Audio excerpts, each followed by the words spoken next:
You're listening to Romancing the Dungeon, a softcore D&D podcast about heroes navigating their daily lives while looking for love in a world full of peril, monsters, and heartbreakers. This show is intended for mature audiences as it contains adult themes. And not the thirsty softcore kind, in case that's what you're here for. Content warnings for specific episodes can be found in the episode description.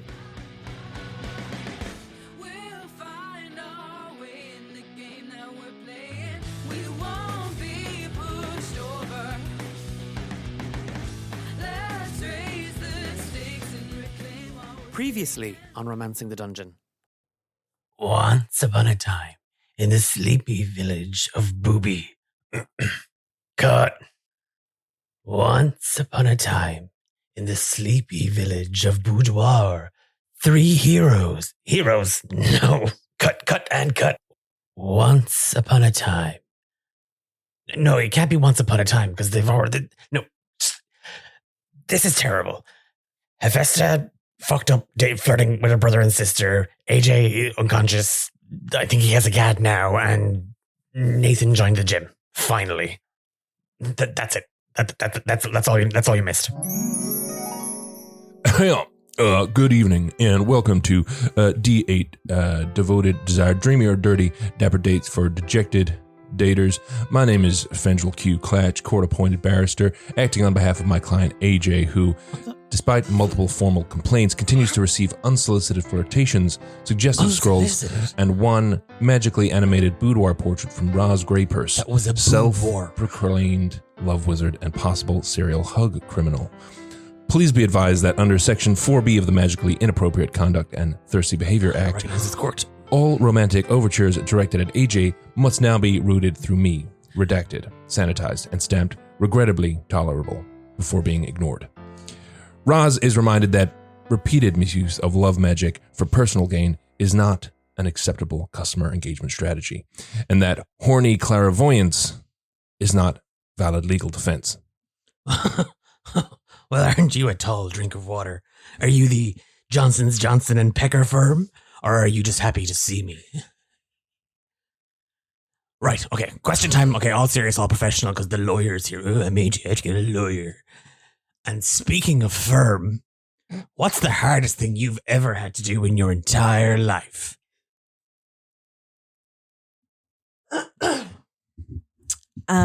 Probably that time that I had to stab Nate. No, I'm just kidding. That was actually really easy. It was probably hiking up that mountain just there. That was fucking horrible. Yes, exactly. I'm doing it, Roz. I'm speaking to you. I was hoping you'd help me find Fia. You're meant to matchmake, and instead I'm just lonely, miserable.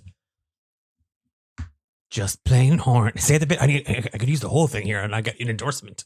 I'm going to refer that response to my attorney. I'm going to refer that response to my attorney. I'll see you in court. I think they're going to see each other later. It's just Sam. The hardest thing I ever did was an earth genasi, but with the right amount of moss, we were able to get there in the end. I'm uncomfortable. Fendrel, I think I have a case.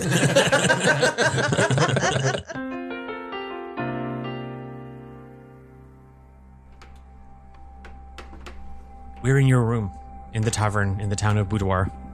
And AJ, Hephaesta, Nate, and Ivan, you have learned that Fia is possibly performing under an alias known as the Spectral Raven, that she is traveling with a group of bards or performers. Nate, you've been tasked with breaking up with Hedona for the gods. And Hephaesta, you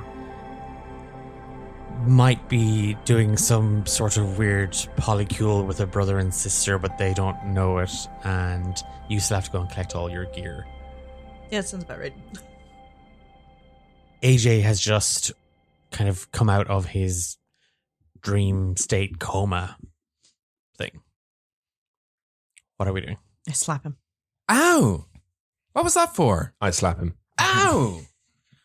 Better than a pillowcase full of fruit, I guess, but there's other ways to wake a man. There is actually a complimentary sack of fruit. I pick it up. No, not the fruit. Guys, come on. I found Fia. I tried the thing of trying to go into dream and maybe talk to Adler,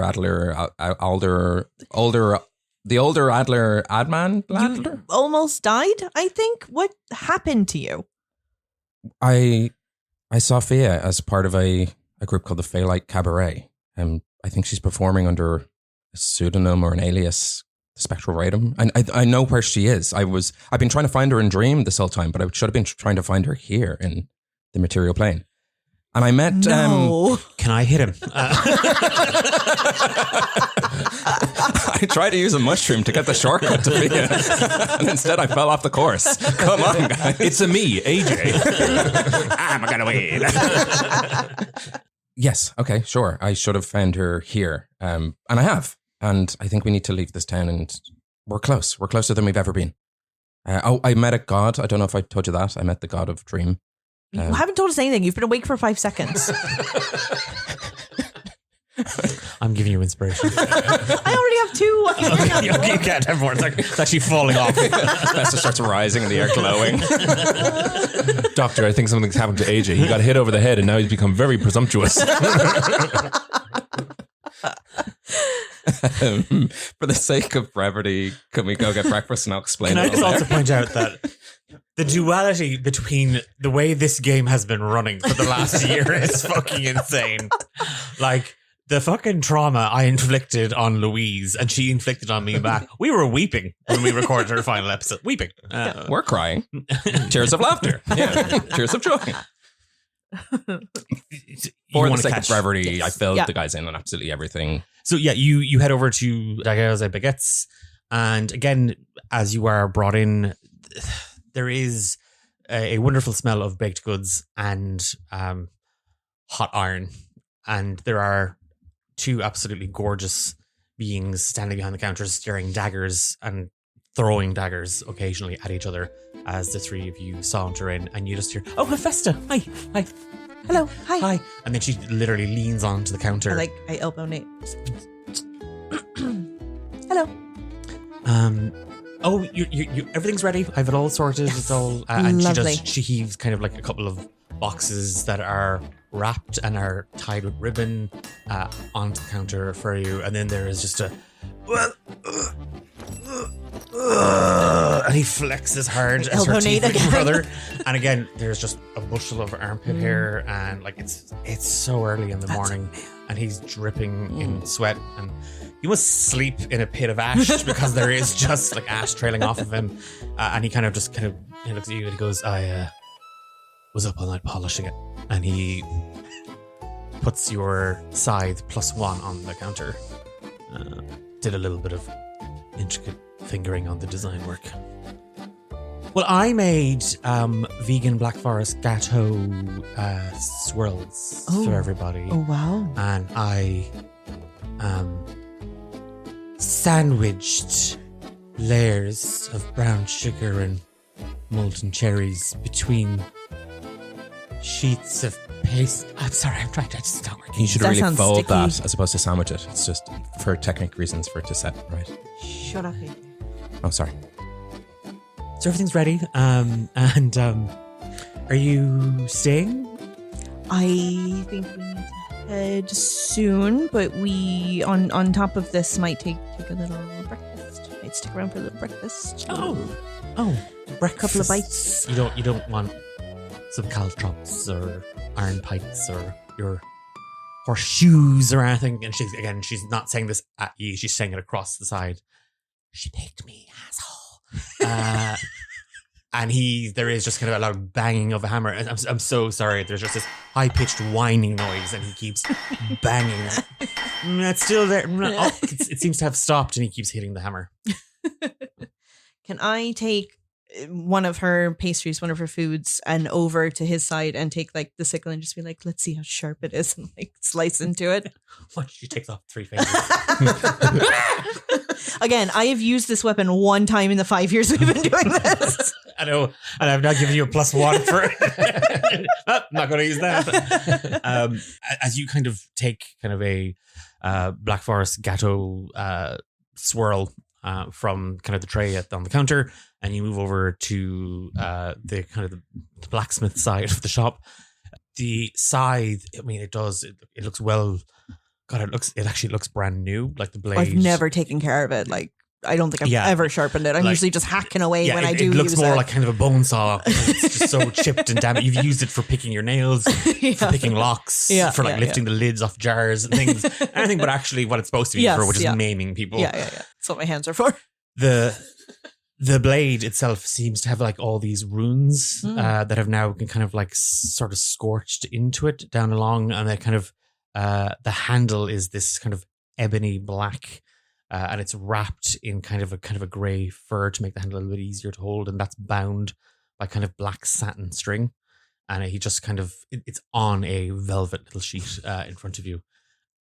Are you flirting with him to try cut this, or is it just so like in my head she like slices through the pastry and then holds it up, and there's like some chocolate and cherry dripping off the end, and she gives like a little, well, that's a beautiful tool or something. Fucking Pat Mustard and Mrs. Doyle. It's like, do you want to put your big tool in my massive box? I do fully expect behind me for Nate to just be like, oh God, she hasn't improved at all. Somehow she's getting worse. It's like, out of practice. Performance or persuasion? We're leaving, so I know I'm not getting anything out of this, so probably performance. Okay. So you're going to try and like do this. So you're not. This is just fun. We're just having fun, right? Like we're just flirting for yeah. He's definitely going to remember this. For a good time, not a long time. Hephaesta, you hear in your head, hey, if you need any tips or help, I'm here. I can be your wingman. And that gives me a -10. Yeah, trying to impose the unhelp action. I was an 18. Okay, right. Okay, it's not your first time slicing through a Black Wow. Forest Ghetto swirl. You've got a really impressive tip. You do. It's that thing of like you pick it up and it actually he has really fixed this, like this literally. Yeah. There is like a millisecond of just like, oh shit, wow. This actually got the wind. Yeah, this is great. To your touch, it actually, the runes on it glow. Ooh. There is just kind of a faint kind of, it's just for show. It's reacting to your own kind of body heat. AJ, and you are kind of gathering the rest of the supplies. You'd order cloaks and stuff off the counters. You do see Hephaesta kind of like throw her back out and over the counter and like lean back, fair to say bosom heaving. Yeah. The most we're titty first always. Titty first and backwards. Welcome to the club, titty first. New drag queen name. Titty, I'm first. But and it is. I think she just leans back and just kind of like again holding the swirl up and slices through, and you do see kind of this black cherry and dark chocolate kind of like ganache just kind of ooze out of it seductively and down her arm, and she just kind of licks off, and and then she made that noise. And the man just immediately lost all of it. Oh, look at the time, get out of here. 18, I got an 18, he likes it. Like his jaw hits the floor. You do see like his sister on the other side also now kind of like tearing it open, and she's trying to like scoop it out with a finger to be all sexy, and she's rubbing. It's just this mess. You've just made this mess. Can I have a pan of chocolat? And she, of course. Did you inhale some pastry? I'm so sorry. Yeah, just a knob of black cherry went down. Yeah. Do you normally struggle swallowing knobs? A pan of chocolat, yes. Of course. And she kind of moves under the counter. She pulls up a tray, and there are just these wonderful little pillows of pastries, and you can kind of see kind of some parts where some of the chocolate has kind of like erupted out of it a small bit, and she kind of puts a little bit into a little bag for you. And 4 copper pieces. Here's a silver piece. Oh, and she takes it, and she again she doesn't know how to flirt. She doesn't know how to be sexy. It's just she puts it down her between her boobs, and it like falls, clink, and it rolls really awkwardly. I pick it up, flicks her hair. I pick it up and I go, maybe just the till. Yeah. Yes, and she and she kind of starts. She starts to like literally. I was like beat eggs, but I've ruined it. She's baking something. She's mixing something. She's lost. She's effectively lost. He just there with his hand up, like, oh, fuck. Here, have my punisher. Are you okay? Yes, this is just deflated, and I just need to whip it back up. She's trying not to cry. There's a part of me that wants to go in and like Patrick Swayze, but I don't know how to bake. So. Are you still gobbing this fucking swirl? Or we pan the camera over and she's like licking the like chocolate off her fingers, and she just turns around and goes, anyway, and sees this fucking mess now, and she's like, oh fuck. And I think she kind of realizes, like, okay, we have things to do. Like, Fia's out there. We actually do need to get going. And she just like checks the. I'll stay here. You guys go look. I will catch up in a couple of weeks when I'm done. No, I think she just turns back to the boys and she's like, we need to go. We need to go. We need to go. And she like rubs all the sticky off her hands onto her clothes and it's just like, we need to. Speaking of horseshoes, we could try get some horses. And your finest horses, please. Horses. This is a bakery, and that is a blacksmith. Yeah. But this is not a horsery. They'll know where in the town there's a stable. You're an educated woman. Sorry, I think you're getting confused with a horse house. Oh shit! Well, this could be. There's just one whore in this house. Yeah. Well. I mean, but also, and I click my fingers and summon a spectral steed. Can I take all three of us? It's huge. So yeah. Yeah, why not? Does it need horseshoes? No, it's got Spectral. spectral I can go shoes. buy some. How do I make that sexy? Want to get lucky? Yeah. I've only written one note so far, and it's just Hephaesta ruined the family. Oh, they were ruined long before I got here. Put brackets again. Yeah. If anything, they'll bond over this and be friendly again. Mm-hmm. Okay, so back on track. Supplies garnered, family ruined. Going outside to summon your spectral steed. Mm-hmm. Oh no, it's in the shop. I already summoned it. Okay, can you unsummon it and resummon it outside the door? I'm not wasting a spell slot on that. Okay, you're out kind of the market square. Mm-hmm. Yeah. And I linger in the doorway and give like a long wave goodbye and just a little. as the door shuts, you do hear both of them scrambling to try and grab that Ericus. There is just for the shits and giggles, who gets it? She did. Yep, she did. She got it. He has a black eye. She accidentally knew him in the head. You're out in the courtyard. Supplies, you've got new heavy cloaks. You've got some clothes better for kind of traveling deeper into the mountains. And Ivan summons his spectral steed. Mount up? Yeah.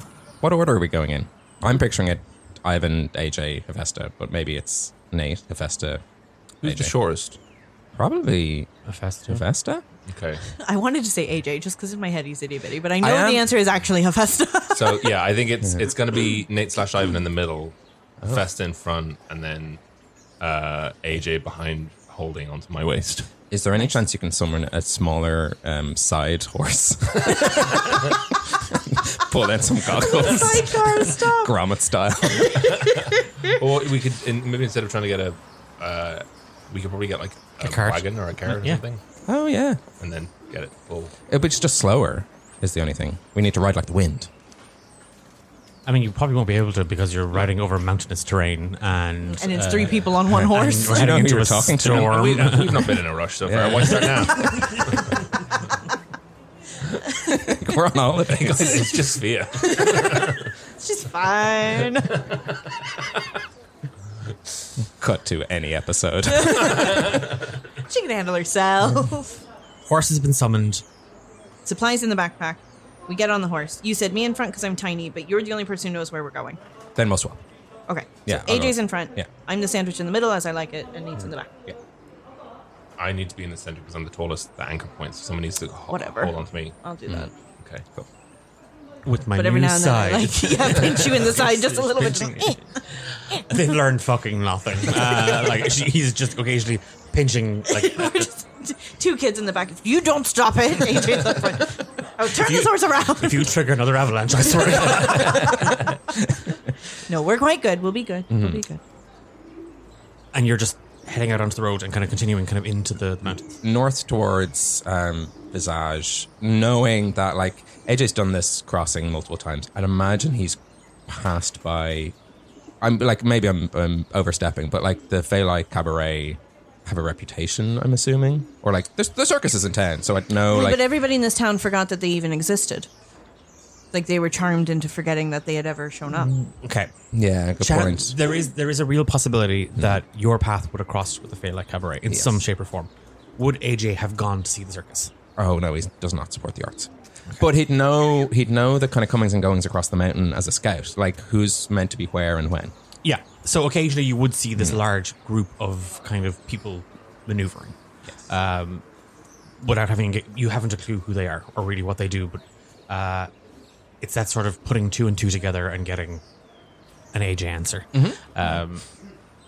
You are just going to continue kind of further north, moving in the direction of it, because that's obviously where Fia is going. If she's on the run from Galeshire, the best place to go is with Galeshire's enemy, the Visagian Empire. We're going to continue that way. As it is that thing of as the three of you head out, what does this spectral steed look like? Big blue horse. Just a Blue. big blue horse. Spectrally. Oh, Yeah, okay. in the spectral sense. Oh, I literally just thought you meant like a big horse and it's blue.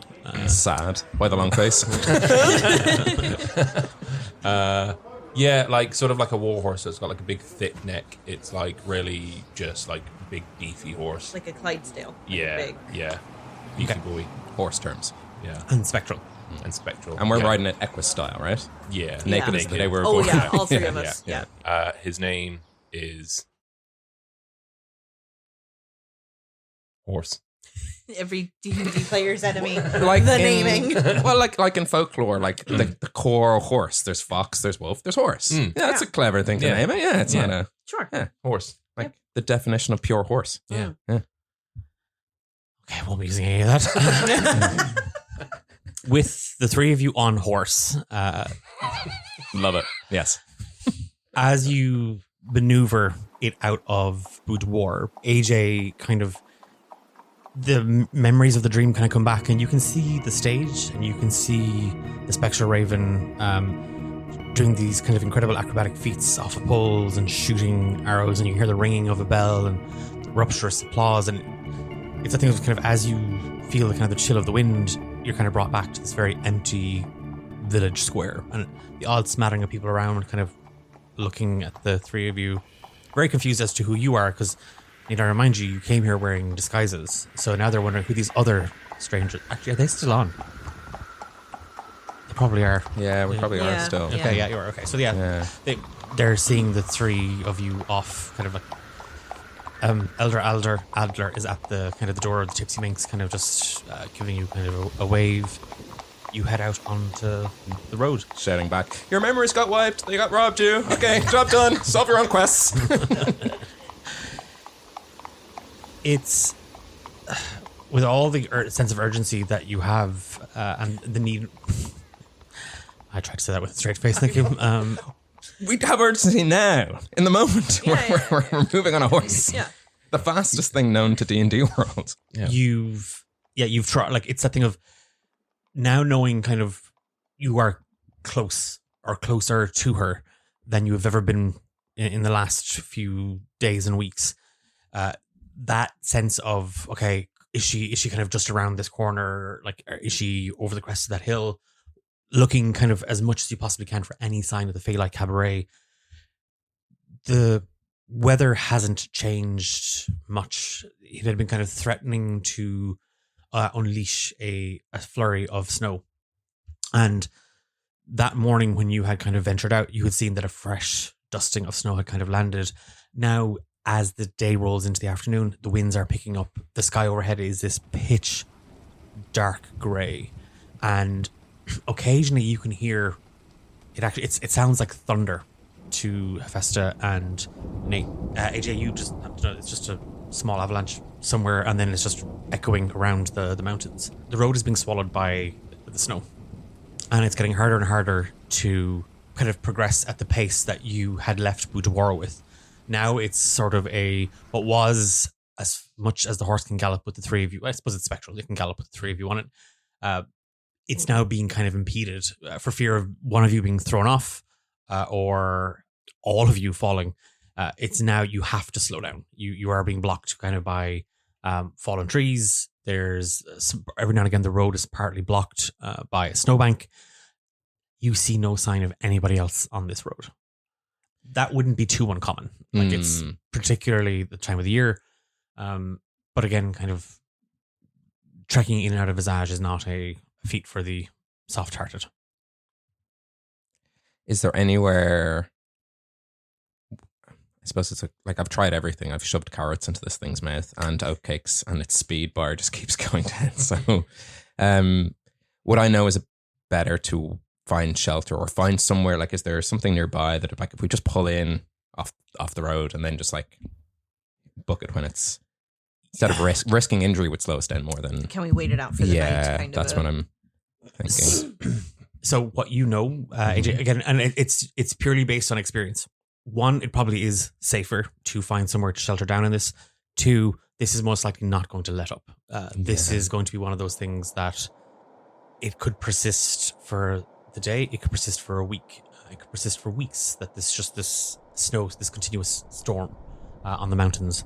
So stopping, getting your bearings and figuring out what to do, and maybe informing Nate and Hephaesta of, because there have been times when you have been trekking back and forth that the matter required you not to stop. So you bracing through this, probably difficult, but not impossible, and you've done it before. You doing this with two completely and totally new to this, and as they've demonstrated every other day on the mountain, under the mountain, amateur scouts, it would warrant you making a real plan if you were going to try and continue through this, and not gamble. Well, it could let up in an hour. It could let up at the end of the night, and we could have a fresh day tomorrow. But that's a gamble. Yeah, knowing all that, I'd inform you guys the same, but with the added information of, I'm happy to continue riding to find Fia and bring her back, because we're so close now that I'm not too scared of losing you guys here. But if you guys also want to push forward, we can, or understand we're a split party, and splitting us further can be a bad thing. It's just I move faster when I'm alone. Wow, rude. I don't mean it as an insult. It's just a fact. I'm insulted. I think we need to err on the side of caution, and I think we don't know what we're walking into here. So if we don't know what this storm sort of holds for us if we move forward. So if we rest, wait for it to pass, at least then we can kind of go in fresh. And I can only assume Fia's been fine up until now. So I mean, she's with the cabaret, so yeah, I can't imagine. It might be a good opportunity to make that call. And if you're having that chat, like, I'm kind of on a quest of love. So if there's like divine, I know you're sort of having a difficult conversation and then throwing in a favor. Yeah, it's kind of conflicting. I maybe ask for the favor first. Yeah. And then make sure we get what you want. But maybe you should let Nate have the conversation. He's good at this. Let's hunker down and make the decision. This thing doesn't have connectivity. I just generally, I just don't want to be having a long conversation in this. No. At the very least, it comes with the excuse, oh, sorry, going through a snowstorm. If you need to just end it quick. So where's the nearest cave? So it's not so much a cave, but visibility is beginning to diminish now as well, with the storm picking up. And just up ahead, Hephaesta's AJ's in the front. Mm-hmm. Yeah. There is a kind of a cloister of rocks. It is literally known as the Dozen Nuns, because it's a dozen small stones that they look like they're wearing little pointy hoods. Oh, I love them. You recognize AJ. You can kind of spot kind of the tops of some of the taller stones. Mm-hmm. Again, along the trail, there are these points where merchants, traders, official dispatches would often stop, either like in little temples or shrines to kind of pay homage, mark their signs of respect. There are often kind of like unofficial little camping areas that you could seek shelter from the elements if caught. And the Dozen Nuns does have a kind of a little encampment area. Yeah, I think that's where we'll go. Repeating that, like, this mightn't let up for days. So it's, we have to come up with a version of a plan that involves going through it. I think we settle for now, maybe for the night. We can take an hour and see how it goes. Yeah. Because I'd imagine if we woke up early, it's only like cresting midday even. Like it's still... Yeah, it's kind of just into the afternoon. Yeah. You press on a little further through it, and again, AJ, you recognize it. Ivan, you can kind of see that, it's a bunch of rocks. And they're forming kind of a little, like a stone circle. And then Hephaesta is, I think, leaning over to kind of have a look. And again, it looks like a stone circle. Those are definitely rocks. And there is a small little kind of man-worn trail. There's not an official path or road here down towards them. And again, you do see kind of these tall sort of cypress trees just kind of growing up, most of them covered in snow, and built in off the road a little bit away from the stones are these kinds of little wooden shelters. They're not cabins, there are these little shelters that they're just kind of dotted around, and it's kind of like they're all kind of fixed in different directions depending on which way the wind is blowing. So you can kind of find a little shelter. There is no sign of anybody else here. Even though we're far from Galeshire and they're looking for us, we are moving into kind of another territory, so we can be a little lax, I think, here. There's still scouts that come back and forth, so we're not totally out of danger. We're like, our bounty hasn't disappeared, but I think we can kind of relax and make a plan as us, not as like trying to sneak. So we can move faster if we need to and sort of make sort of bigger, bolder choices, cause avalanches as much as you want over here. Maybe not the last one. Mm-hmm. Hephaesta was like eyeing up a side of a mountain. She was like, And there's that village down there. Strike. Yeah, I think I might set up like a little fire if we can, if the snow doesn't take it out, and while they're busy and not annoying me, I'll make the call. And is it Ivan or Nate that's calling? Like who's taking it? It's going to be Ivan. Okay. He's too good of a person. Nate would let Ivan make a call. You take out you've seen people use these kind of when you were in Gallop. That's an interesting little thing. This doesn't look like any of the other sending stones you saw people using in Galeshire. Nokia 3210. Yeah, it's literally a brick. Like everyone's little sending stone was like much smaller and neat and kind of polished looking. This is a dusty old brick. In a briefcase that so I pull the antenna out on it. Thinking like the old 90s ones that were in like Saved by the Bell. Like it's huge. Like you're literally holding a brick to the side of your head, and it has all these glyphs and runes on it. And like as you take it out, and it does like there's you could damage somebody with this if you chucked it. It's the phone from Dream Days. There's no buttons to push on it. There's no. But thinking of Hedona, you kind of just, again, mimic what you saw the people doing with their much smaller, flashier stones. You hold it up to your head and you can kind of hear a humming coming from it. And then you just hear, hello? Hello? Hello, is Hedona there? Ivan? Yes. How are you doing this? I broke our connection. Yes, you did, yes. Is everything okay? Are you all right? Oh no, I'm fine. Don't you don't need to start worrying about me now. I needed to make a call. I needed to make you aware of certain developments. So the war, all that, that's done. That's over. You don't need to worry about that. No, we won't be moving ahead with that. So just thought I'd let you know, keep you abreast of the situation. Slow down. Mm-hmm. What are you saying? I'm very, very confused. The war isn't done, my love. We are still readying for it. Well, if you are, you'll be doing that on your own. I've convened with the other gods, and they will not be taking part.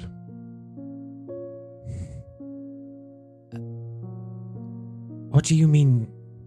You've convened with the other gods? I've spoken to them. I've spoken to Semple and Chaff and Nan and Brogue. I've reached out to all of them. They understand how important this is. This isn't a trivial matter of... Of course, yes, it's not a trivial matter, and they understand what happened the last time you dragged them all into this, and all the suffering and the death that came along with it, and so they shan't be taking part this time. So you can sort of deal with your mess on your own this time. There's just kind of a silence. What are AJ and Hephaesta? Because you've started a little fire and stuff like that. What are the two of you doing? Like, because I can't imagine you've kind of like, I'm just gonna head up the mountain there and make this call. Like, almost kind of close by. What are ye doing? I mean, I'm definitely just trying to eavesdrop. Like, I am fully just I'm pretending to be like poking the fire and I'm moving rocks and shit, but I'm definitely just trying to listen. And I'd be correcting all the, like, as Festive pokes the fire and I'm like putting, okay, like, give fixing me it. a stealth check at disadvantage because you're being corrected while trying to be stealthy. I'm just like slapping his hands out of the way. Okay, I'm already at disadvantage because of my armor, so do my double disadvantage, or is one disadvantage enough? I mean, no, double disadvantage means you just outright fail. So fair enough. It is that thing of like, you are, the fire, just, you have a stick and you're poking it and you're like, I gotta poke the fire to keep it going. And all the while you're just constantly just casting produce flame while literally standing next to Nate, Ivan, and like, while AJ is giving you a lesson on how to be responsible in managing a good campfire. And I was like, little bit of fire. Yeah, there's lots of little campfires breaking out around putting them out. Yeah. Helping. I think in that moment, like in the pause, you are kind of fundamentally aware that they can hear, and there is just this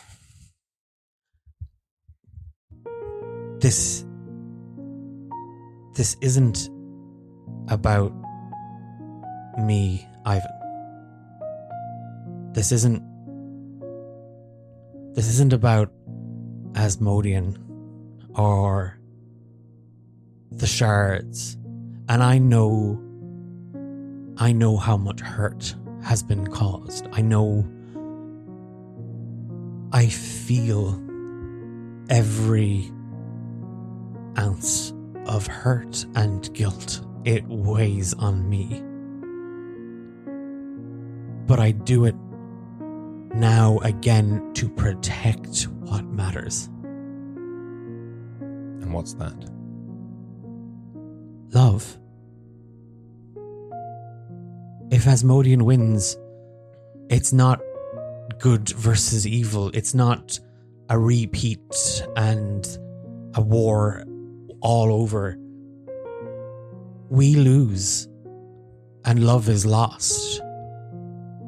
Hate wins, and the world is remade in his image. A world filled with hate.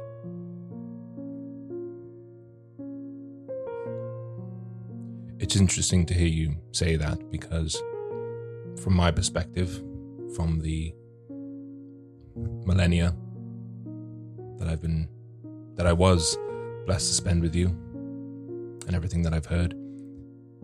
It seems to me that it was love that got us into this situation in the first place. So it seems to me that the only thing you're looking to protect is not love, but yourself. Because everything's fine when it's going your way. Everything's fine when you're getting what you want. But you don't stop to think about the hurt love causes. How you bury yourself into someone's soul and then rip it out without a second thought. And it's not just me you hurt. It's the gods. There are those that have died for you, died for love. And there are those now that are hurt, having to grieve that loss.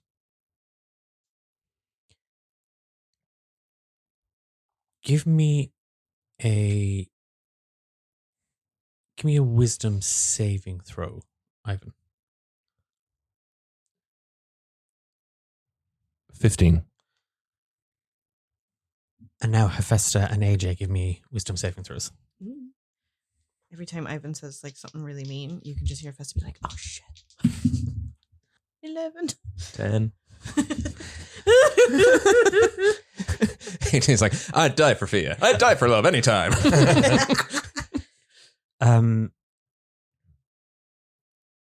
When you say this, Ivan, you can hear her take a breath. You can find like, and you hear kind of a crackle. Like you can kind of hear like she's trying to choke back something. Mm. And there is just a very quiet cry that comes through the other side. And you feel the mark on your back just sort of light up, and you can kind of feel a heat. And AJ and Hephaesta, yours burn. And the both of you take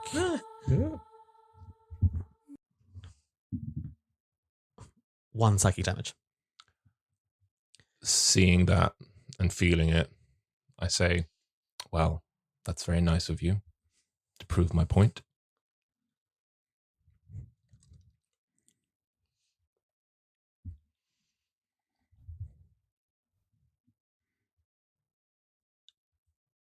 I will show you why I'm doing this.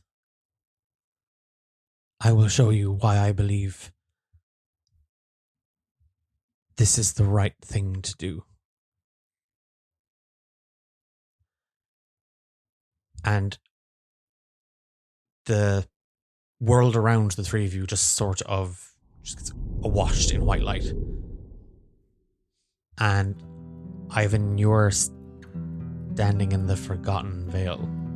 You're standing on that little crossroads in your village, and you can see all the small little houses, stone-watched and thatched roofs, and you can kind of smell kind of the sweet grass in the air. You can feel the warmth of the sun on you. You can hear a small little river that you were fishing at. And AJ and Hephaesta, you were standing you were standing quite close to him eavesdropping. The pair of you are here as well, and you see the world just kind of transform around you. And then walking down a small dusty road towards the three of you, you see this woman in a sort of sun-drenched, long, plum-coloured dress. Just sort of, it kind of gets caught on the wind a little bit, and it kind of whips up around her. This long black hair. And Ivan, you recognize Hedona. You recognize one who cares for love. And she's standing in front of the three of you. It started here. It started here when I fell in love with Ivan. And she just kind of holds a hand up. And there's now an Ivan and a Nate standing next to each other. They do look weirdly alike. Ivan might be a little taller. His hair might be a little kind of wilder looking, but Nate and Ivan are very, very similar in appearance. You remember this place. You remember what he did. What he took from you. I went to war for you. The first war. To stop hate and to do right by love. A love that almost broke the world. And I left. And the crossroads in the village kind of shifts and there is just devastation. It's that idyllic little kind of village is gone. The river scorched, the trees obliterated. There isn't a sign of life anywhere. And as quickly as that shifts, it's almost blown away with the wind, and you're standing in a dark forest, and you can see a version, almost like an apparition, like a spectral form of Hedona and Ivan. And you watch as she wraps her hands around him, and she kisses him, and she takes the memories of who she is from him. And she vanishes from the world, knowing the damage she has done, and in an effort to take your pain away. But it wasn't enough. I didn't stop him.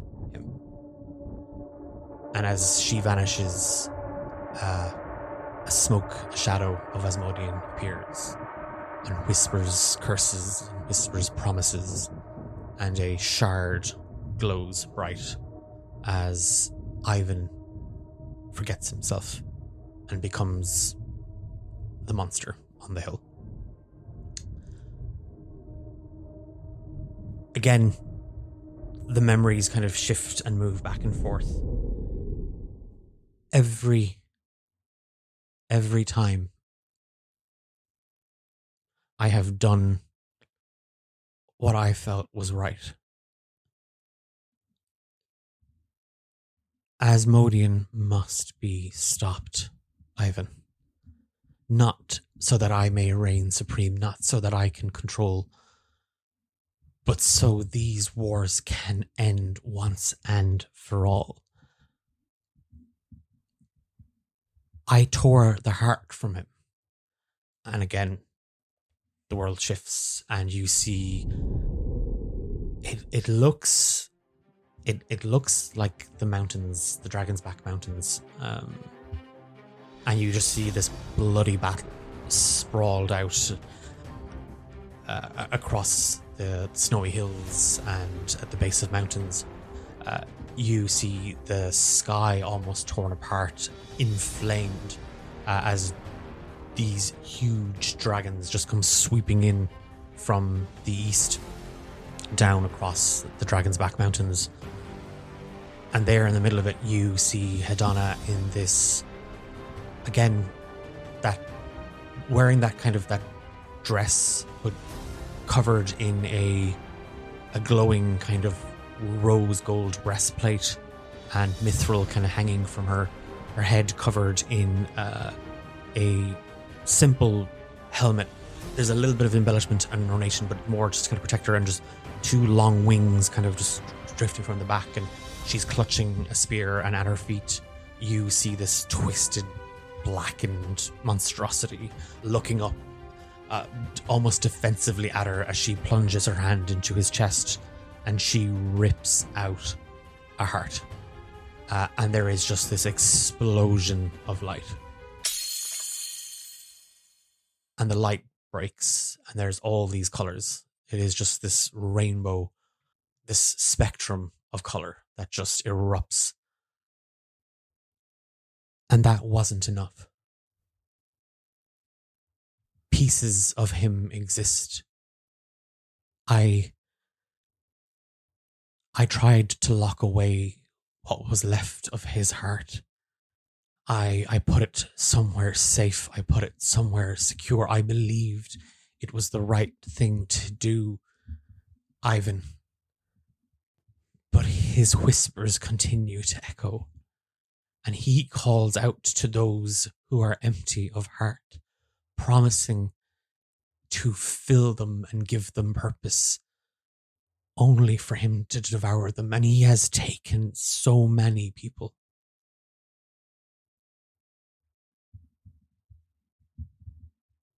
I thought the Shatter War would end it.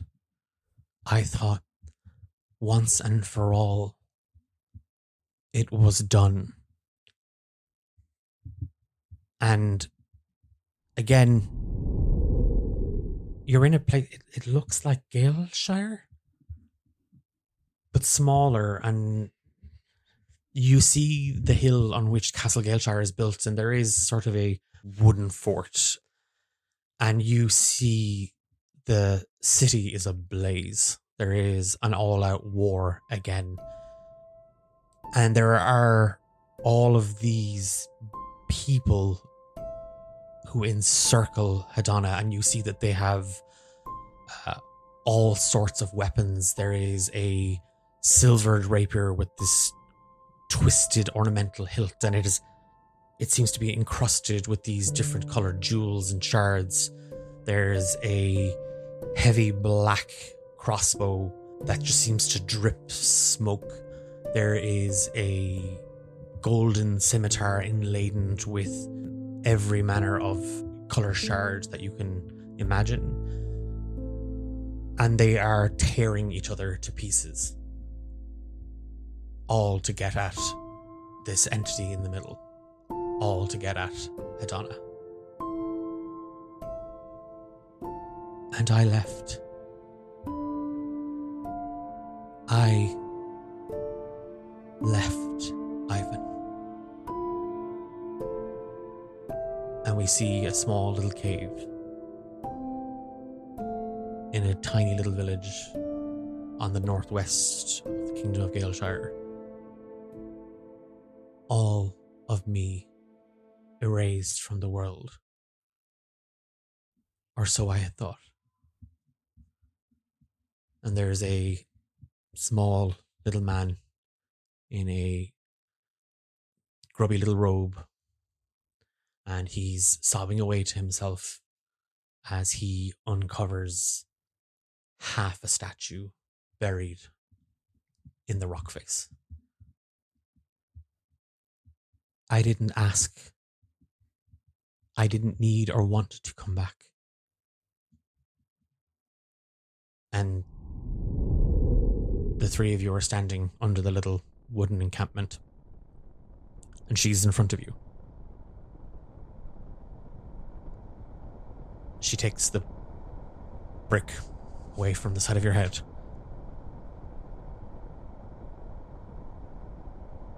If I have to do this, and I have to do this, I have to do right by love.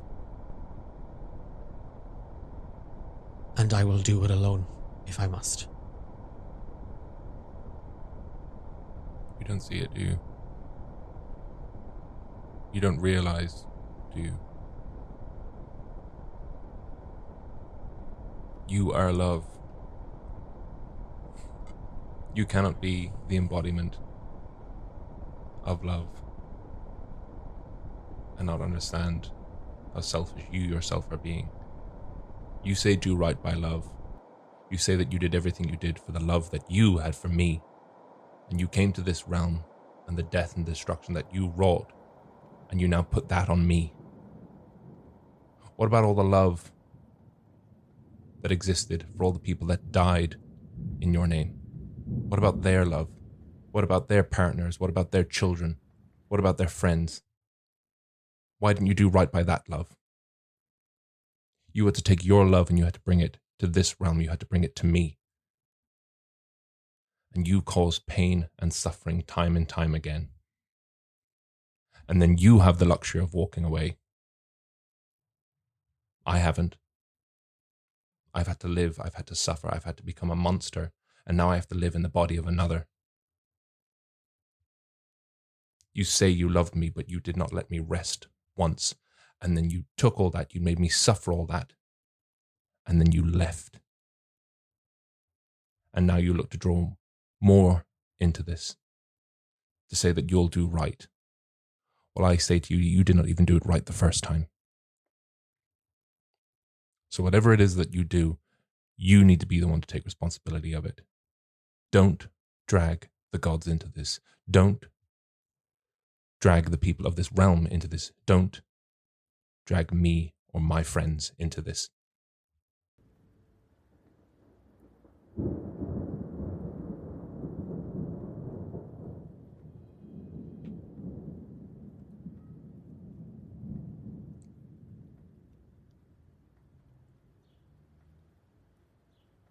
You've reminded me.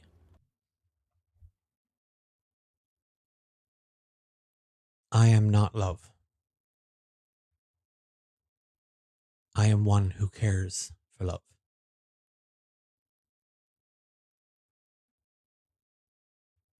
You are right, Ivan of the Forgotten Vale. Ivan, my love.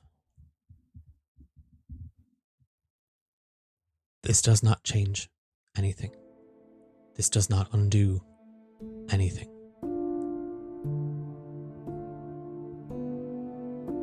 But for what little it is worth to you,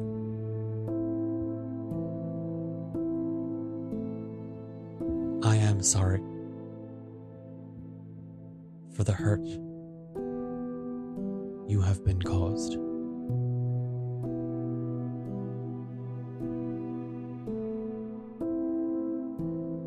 I am one who cares for love.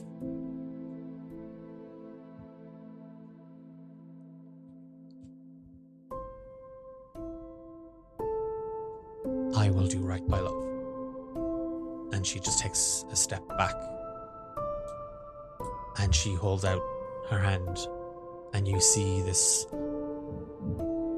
6-foot tall spear appear. And it shimmers with sort of a pale rose gold light. It is silver. And it seems to hum with this energy. And as quickly as that does, light kind of wraps itself around her, and you see that rose gold breastplate and the helmet appears on her head.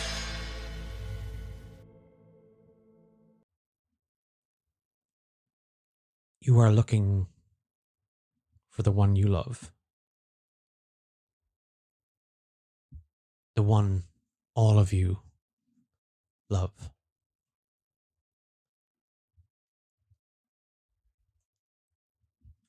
And she kind of just reaches into the air with her left hand. And you see her kind of, it's like she's looking for something. It's like she seems to be kind of searching.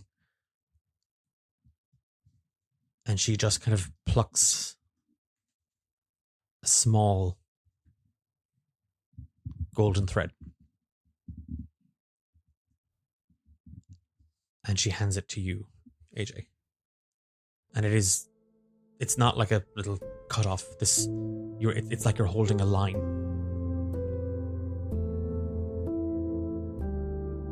Follow this thread of fate.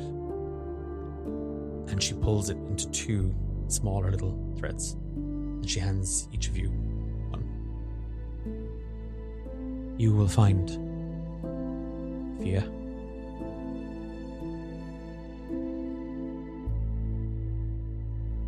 I release you from my mark. It is not your responsibility. It is mine.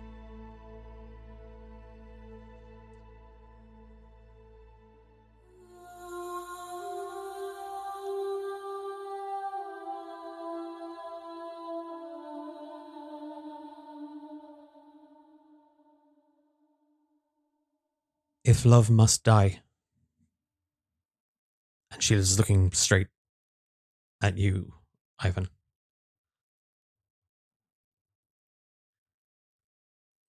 then I will endeavor to make sure the world remembers what it meant. Goodbye. And she just dissipates the light and vanishes into the snow.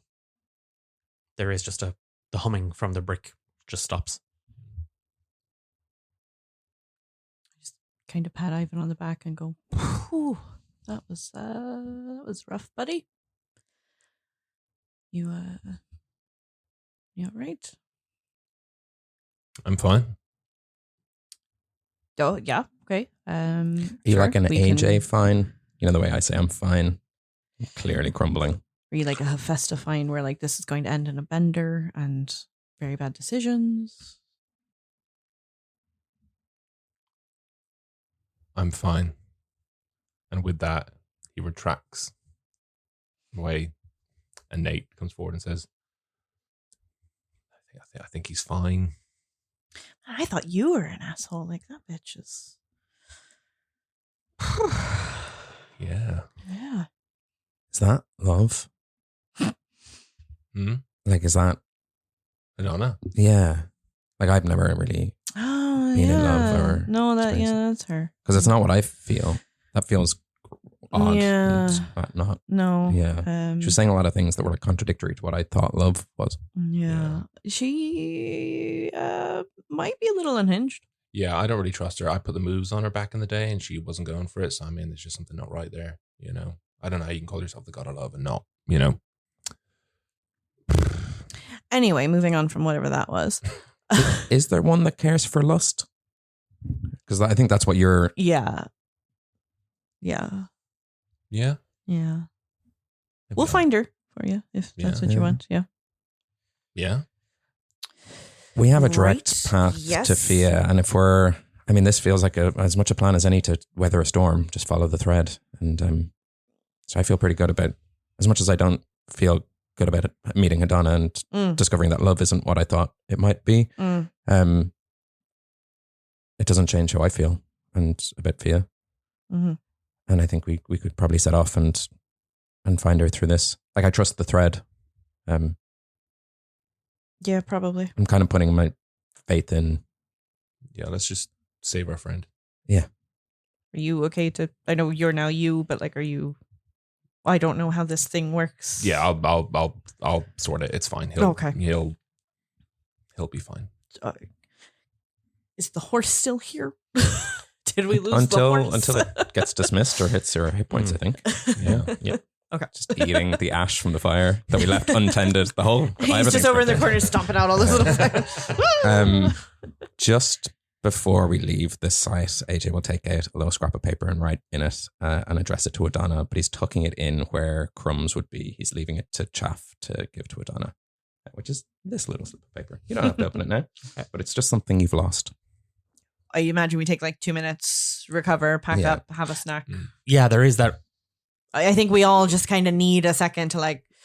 What the fuck did we all just see? I wanted and to eavesdrop, but I didn't want that. He had you on speaker the entire time. I think Nate's gonna make an attempt to pick the brick up again and call Chaff. So when you pick the brick up again, do you feel the weight of it? And it is a thing of, wow, what is this? The first sending stone ever made? And it actually is. The Alwans gave the power of sending stones. There is kind of a little bit of residual power from it. And I'll tell you what, I'm just going to let you roll a d20. Okay. We're just going to put it here all out. Physical in front of us, dice tray. Get a big chunker. We're looking for it. If you want 21 because Chaff's tiny? Because remember, this was a direct line to Hedona. Yes. Okay. So we're bending magic. This is a Beardsley dice. Whoa! Natural 20. Thank you, Ali Beardsley, for throwing Is that dice at loaded? me. Is that a loaded dice? So we're gonna. Small that you get a picture of. It's so Oh, no, tiny. that's not real. Like what? And that's where we'll leave that episode. Hey, Chaff, what's up? Me. He's a little mess. He doesn't speak. Okay. Fuck. Why do I fucking let this thing Oh, you're looking at I thought you were looking at me as if I'm somewhat responsible for this. through you. To the recording. Yeah, it is the thing. Like, how does this thing work? And Sorry, of all the people who you need to call Lost Things Operator Chaff. Like, hello, looking for Lost Things. Hello, Operator. you do one. You remember going to the temple. Well, Ivan did, and he prayed to that little field mouse. But he said that field mouse is actually for the harvest. But actually, you learned and you remembered that he actually finds lost things. He's one who finds lost things. Nate learned something? It's one of those things where, like, it's just there at the back of his mind. He didn't actually learn it. He's just recalling an imprint of a memory. And yeah, the brick kind of hums with a little bit of that leftover, and you do kind of there is kind of hello, Chaff. Nathaniel. Yes. Oh, you know me. You remember me.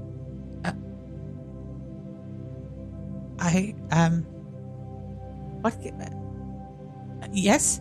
Oh, to be honest, I was just trying the phone out. But no, while I have you. Oh, okay. Goodbye. No. While I have you, I just want to let you know Ivan had a word with Hedona. So that's all sorted. So if you guys could give him some really cool magical powers, that would be sweet. And then also just two more things. That's it. And then I'll leave you alone. So first thing was my friend AJ had this bow and he's lost it. I don't know. I haven't seen him with it for a while. If you could get that for him, that'd be pretty sick. And then the final thing is Hedona gave us these threads that she said was going to help us find our lost friend. And I thought, seeing as you're the god of lost things, that maybe you could just verify that these gold threads are going to lead us to our lost friend and not to our deaths.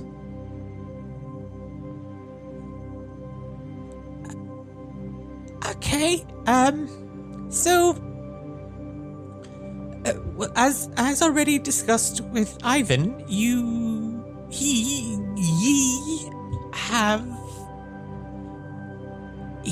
has many. He can harness the power of many voices.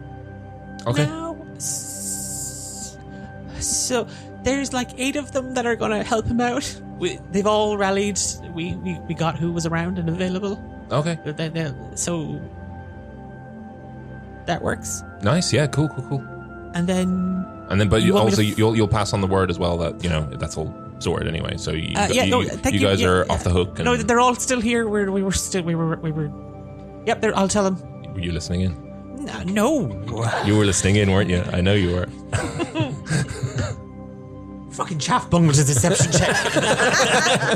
It's a very obvious no, and he's lying because you can hear in the background. You can hear people around. Jeez, I want my phone back. Have you any games?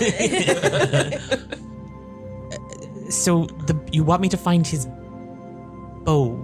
Yeah, he had this like really cool bow, and I haven't seen him with it for a while, so I assume he lost it. So okay, okay, I will go look for the bow. And she gave you...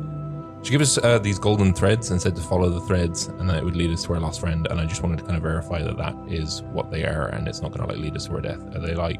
Is it like something to do with fate? She said something about fate. I don't know. There is just kind of a... You hear a couple of people kind of like audible kind of like gasp. No, though, yeah, that's a big deal. Yeah, that's gonna bring you right to your missing person. Yep. Okay. Just follow that.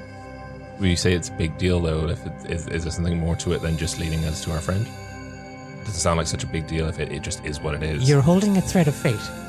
Yeah. Thread? Yeah. Of Yeah. fate. Okay. Just be very careful with it. Oh, okay. Okay. No sharp objects. Preferably not, unless you want to no longer be connected to that person in any way, shape, or form. So what you're saying is that if we just theoretically, if we were to cut that, we wouldn't necessarily die, but we would sort of be untethered from our fate, in a sense. You'd be untethered from her fate. So it's not like, so the threads aren't for our fate; it's for her fate. There's not enough time to explain to that fella. Put somebody competent on the phone. Okay, so you're all connected. We're all connected. There's all these threads of fate. It's like a big web, and then there's kind of I don't like that term from the spider god. So everybody's connected. We're all connected. Okay, so you're just holding that connection you have to her. And if you cut that, or it gets damaged, you will no longer have a connection to her. Okay, yeah, no, that's cool.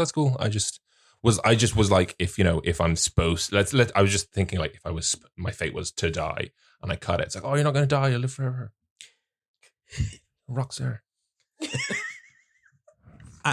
I mean, I can ask Finn when you're good to go again, if you want me to check in. No, I mean, honestly, you can just tell Finn, just don't even worry about me. There's a... Nate? I'll get the bow as quick as I can. Please be really careful with that. With the bow? No, the thread of fate. Oh, sorry, yes. With my bow. Oh, yes. You're asking to find my bow, Joe, it'd be like super cool if we took the string of fate and we like tied it to your bow. There's just an engage. Every time they've hung up. You just tring the string in it, and it like shoots a spectral arrow, and it leads you in the direction of. I think we can just follow it. Okay, we'll do that too. Thanks, Chaff. I know you're listening. So there is that thing of you like as the kind of the magic and it go like you feel the weight of the brick in your hand as the magic dissipates. It's that they really shouldn't be able to do that. It just kind of cuts out. And as that happens, there is just kind of AJ where you put the little note. You hear Nate. You hear like a little scurrying sound, and you do see a little field mouse dart off, and there is just a bow leaning against the. You have Hecate's eye. Nate, I was trying to get rid of this, but I guess we're actually safe now. So it's just you've been pretty useless without it. So I figured that is fair. Yeah, I accept that criticism. I would look. It was try to do a nice thing. I'll think twice next time. Do you? No, it's fine. You're stronger than me. If I had my bow back, I've been trying to wield this unwieldy mace. Well, that's your problem. I wouldn't have bought an unwieldy one. I didn't buy it. I knocked it out of Temperance's hands, caught it midair, and bonked him with it. And I thought with that one move, I was like, maybe I'm a natural. But it turns out I'm useless at it. So if you want it, do you want a mace? Hephaesta, do you want a mace? No, don't give her the mace. Oh, sorry. You just got to sign. You didn't say yes fast enough, so too I'll late. have the mace. Give me the mace. Just give me, now. Thank you. I mean, I've literally just given you the threads of fate, and you're dicking around with the mace. Okay. We're doing inventory management before we set an end request. We said we were going to recoup. Yeah. Hephaesta, what are you doing as this? Look, I'm digging a hole and burying myself. I used my natural 20 to get it a nice magical item. Make some room for me, nice. please. Make some room for me, please. Thank you. If you're getting back up on horse and you are just each of you holding the little thread of fate that Hedona gave you, you have this is kind of leading you. There is it's just called the Long Bridge, and it's been called the Mile Bridge. So creative. It's the Long Mile. It is just a mile long bridge that kind of this is when you cross this bridge, you're no longer in Galeshire. You are 100% in Visage, and you are on the most western part of the Visagian Empire. The thread leads you across this bridge, and again you feel the wind just kind of whipping around you. You can hear it whistling under the arches. You can hear the roar of the waterfalls overhead. You feel that cold pressing against you. Horse soldiers on, and the three of you kind of following just that little three threads that connect each of you to via Burbage. As soon as you cross over, immediately the thread just seems to kind of whip loosely, like it seems to almost kind of correct, or it seems to almost get caught in the wind, and it's pulling you off the road and down sort of a steep descent.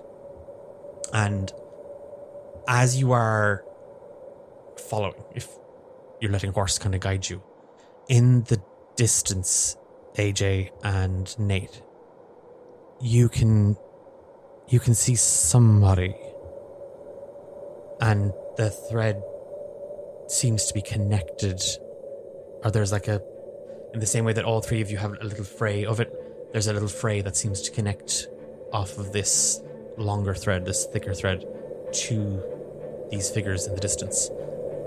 And you just hear, just get up. Just get up. Okay, just stop waiting again. And you just see kind of a little faint glowing light. As the pair of you can see Ike and Jess.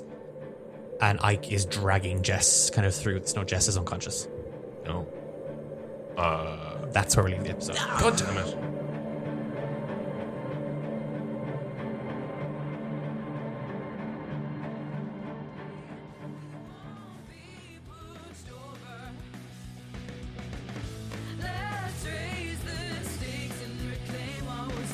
You've been listening to Romancing the Dungeon with Amber, Sam, Ben, Eilish, Louise, and me, Declan, your Dungeon Master. Our title card and podcast artwork is by Dahi C Designs. Our theme song, Fight for Each Other, is by Stephen Tynan and Abby Soiree. I am going to keep this as short as I possibly can. Tonight, if you're listening to this on the 28th of August when the episode first came out, we are hosting the start of the D8 Dungeon Drive, our annual TTRPG marathon fundraiser in aid of Project Hope. You'll catch it all over on twitch.tv/D8 Dungeon. There are plenty of prizes to win over the weekend. We are hoping to raise $5,000 for the work that Project Hope do.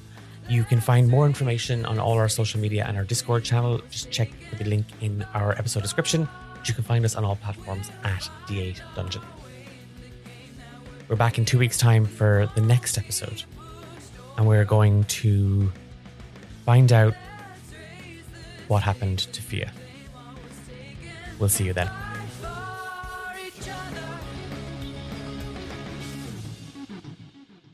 Does that mean there's a wall, AJ? Yes. Oh, there's porn of that now. He's so lanky and tall. There's something about him. As opposed to AJ, who's...